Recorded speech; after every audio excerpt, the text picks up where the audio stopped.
Oi, eu sou Márcio Luiz, sou terapeuta ocupacional aqui no Centro Especializado em Reabilitação Física e Intelectual, Centro de Integração Raio de Sol, e falarei um pouquinho para vocês a respeito do que é a terapia ocupacional e a atuação desse profissional em um CER2.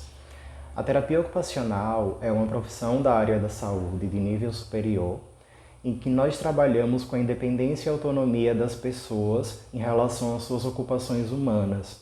O que seria isso? As atividades de vida diária, que são aquelas atividades do cotidiano que nós realizamos para nós mesmos, como, por exemplo, alimentação, vestir, tomar banho, higiene pessoal, uso do vaso sanitário, entre outras. Atividades instrumentais de vida diária, que é quando nós precisamos de algum recurso externo ou fazemos algo para outra pessoa, como, por exemplo, cuidar de filhos, cuidar de um animal, dirigir, fazer compras, passear, manutenção da casa, limpeza da casa, entre outros. Temos também o brincar, o lazer, trabalho, educação, participação social e descanso e sono. Então, quando a pessoa começa a apresentar alguma dificuldade na execução dessas ocupações humanas, dessas 8 ocupações humanas, o terapeuta ocupacional é o profissional habilitado para avaliar e intervir. Aqui no Centro Especializado em Reabilitação Física e Intelectual, nós atendemos pacientes com deficiências físicas e deficiências intelectuais, como, por exemplo, paralisia cerebral, síndrome de Down, autismo, microcefalia, pacientes sequelados de AVE, que é o acidente vascular encefálico, entre outras patologias. E nesse momento, eu, enquanto terapeuta ocupacional, eu faço uma avaliação inicial com o responsável desse paciente, que é a anamnese, que nós chamamos, e depois desse momento inicial da anamnese, nós fazemos avaliações tanto do desenvolvimento neuropsicomotor dessa pessoa, quanto avaliações também cognitivas, avaliações sociais, avaliações sensoriais, de uma maneira mais global, visando identificar quais são as dificuldades que essa criança, que essa pessoa vem apresentando para delimitar o plano de tratamento, certo?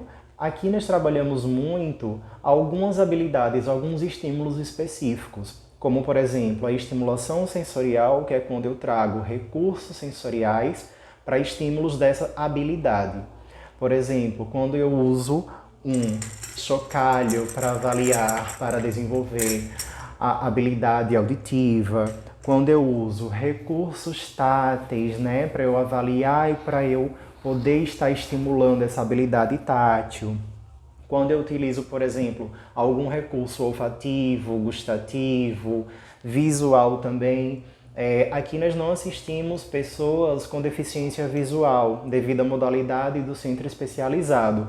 Mas, inclusive, alguns pacientes nossos, eles possuem uma baixa visão ou nós precisamos estar estimulando a habilidade visual para que ele consiga desenvolver as outras habilidades também. Então, por exemplo, nós podemos trazer recursos com texturas, como esse dado, que cada lado do dado tem uma textura mais abaulada, em que a pessoa passa a mão e consegue reconhecer os números identificados, entre outros. E a estimulação sensorial, ela é realizada com qualquer faixa etária, dependendo também do seu grau de patologia, da sua patologia.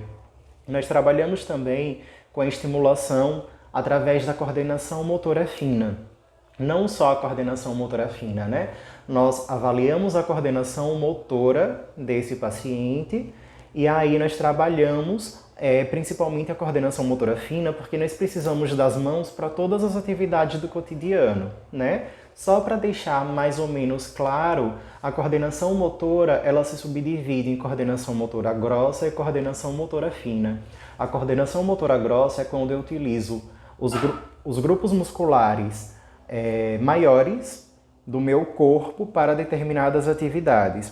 Por exemplo, quando eu preciso correr, sentar, levantar, rolar, pular, subir e descer uma escada. Então são grupos maiores, grupos musculares maiores do corpo. Eu preciso ficar em equilíbrio, preciso ficar em pé, em ortostase, então tenho que manter o equilíbrio.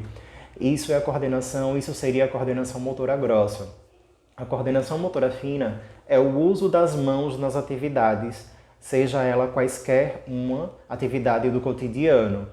Sendo que a coordenação motora fina, ela se subdivide, certo? Em preensões e em pinças. Por exemplo, se eu pego esse recurso com a palma da minha mão dessa maneira, eu estou realizando uma preensão, certo? Ou seja, eu estou usando a palma da minha mão.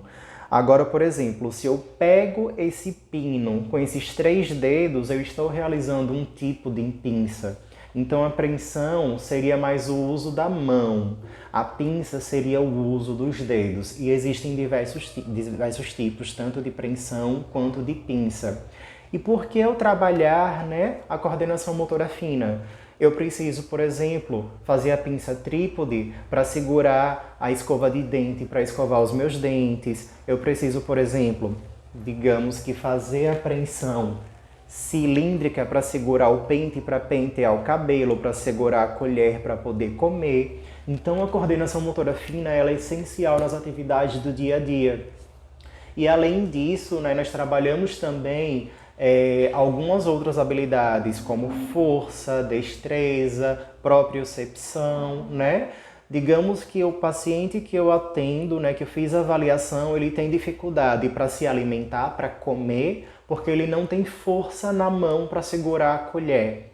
Então eu posso, por exemplo, trabalhar essa força, trabalhar o fortalecimento muscular desse músculo, desse grupo muscular que vem apresentando digamos que a deficiência, o problema em questão. E aí depois que eu consigo essa habilidade da força, aí eu posso partir para o estímulo da coordenação motora fina e depois para o treino da atividade de vida diária.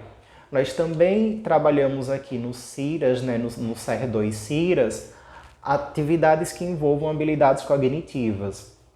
O que são essas habilidades cognitivas superiores que nós chamamos? É a atenção, é o raciocínio, é a memória, é a linguagem, é a inteligência, são as funções executivas. Então, por exemplo, se o paciente ele tem dificuldade de tomar banho, eu tenho que, por exemplo, identificar e avaliar se ele consegue ter uma atenção ou qual é o tipo de atenção que ele apresenta para executar essa atividade. Eu tenho, por exemplo, que avaliar se ele consegue planejar a atividade do banho, Que não é só chegar debaixo do chuveiro, se molhar, ensaboar, se enxaguar e se secar. Então, eu tenho, enquanto terapeuta ocupacional, que avaliar essas habilidades cognitivas e caso ele apresente algum déficit que esteja interferindo nas suas ocupações humanas, aí eu vou realizar atividades para estimular essas habilidades cognitivas e, posteriormente, o treino das ocupações humanas.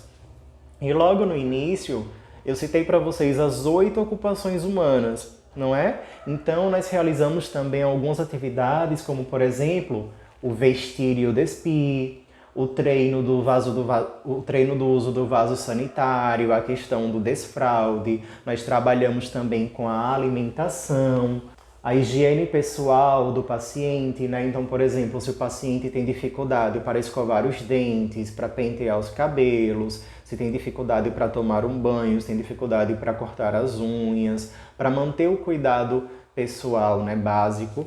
E aí eu posso também usar algumas adaptações. Por exemplo, digamos que o meu paciente tenha dificuldade de levar a colher à boca, a colher normal.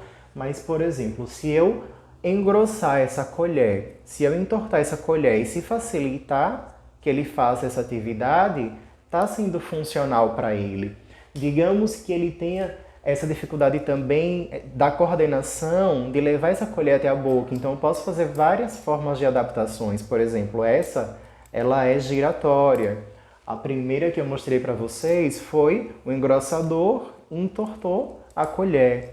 E isso eu posso fazer com diversos utensílios. Além do treino das ocupações humanas, que são 8, aqui também no Centro de Reabilitação, eu confecciono alguns dispositivos de tecnologia assistiva. O que é essa tecnologia assistiva?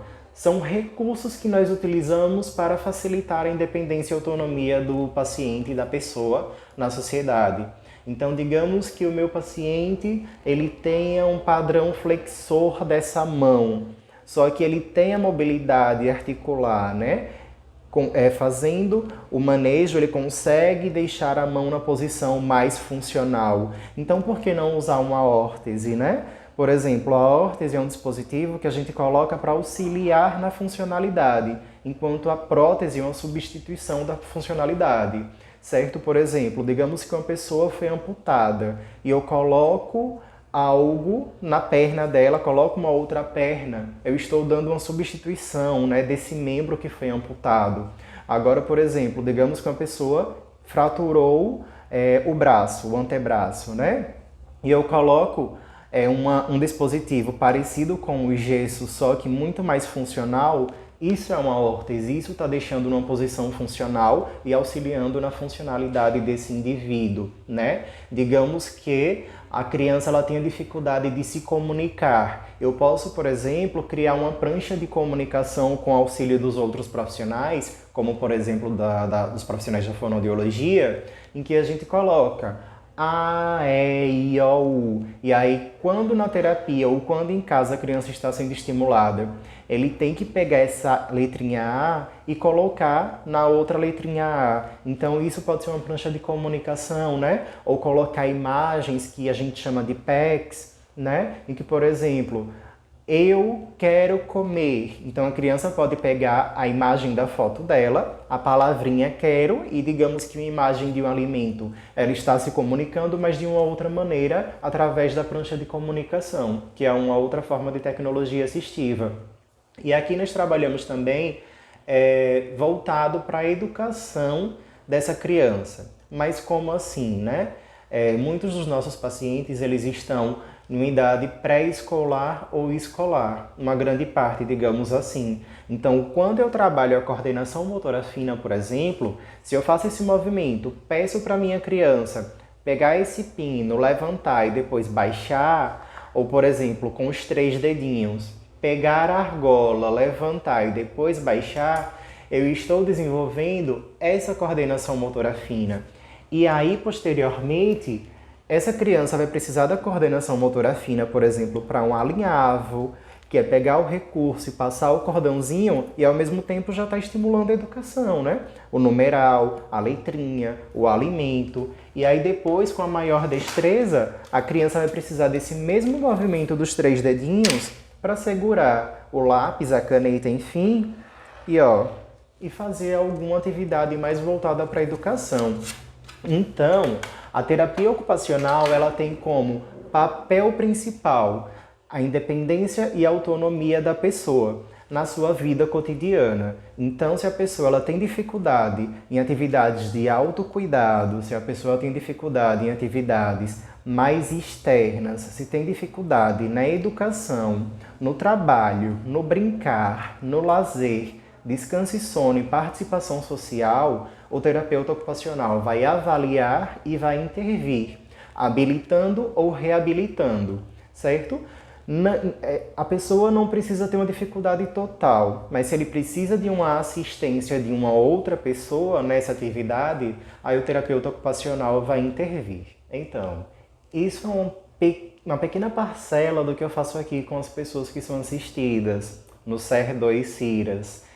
Nós não temos, na verdade eu digo que o que eu faço aqui é um pouquinho do que é para ser explorado, para ser estimulado em casa. Nós somos, digamos que, orientadores, né? Nós atendemos, orientamos os familiares ao final, damos o feedback das terapias e como eles podem estimular os seus pares, os seus filhos, os seus pais, enfim, as pessoas que são assistidas por nós.